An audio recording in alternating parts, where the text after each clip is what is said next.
adamını beni orta yerinden çatlatıyor. Ağzımda sakızı şişirip arsız arsız patlatıyor. Biz böyle mi gördük babamızdan, hele güne rezil olduk. Yeni adet gelmiş eski köye bak, dostlar mahvoldu. Seni gidip fındık kıran, yılanı deliğinden çıkaran, kaderim püskül belam yakalarsam.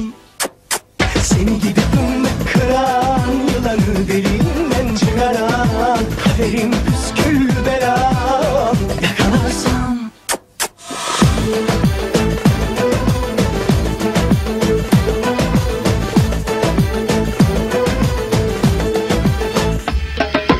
Takmış koluna elin adamını beni orta yerinden çatlatıyor. Ağzımda sakızı şişirip arsız arsız patlatıyor. Biz böyle mi gördük babamızdan, hele güne rezil olduk. Yeni alet gelmiş eski köye bak, dostlar mahvoldu. Seni gidip fındık kıran, yılanı deliğinden çıkaran, kaderim püskül belam yakalarsam. Seni gidip fındık kıran, yılanı deliğinden çıkaran, kaderim püskül belam yakalarsam.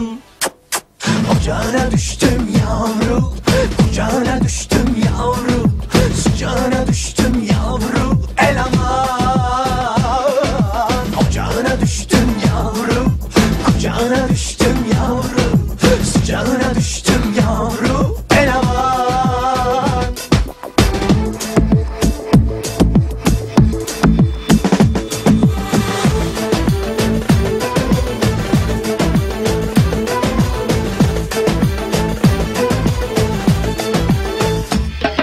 Seni gidip fındık kıran, yılanı deliğinden çıkaran, kaderim püskül belam yakalarsam.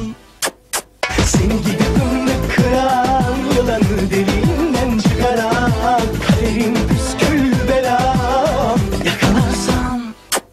Seni gidip fındık kıran, yılanı deliğinden çıkaran, kaderim püskül belam yakalarsam.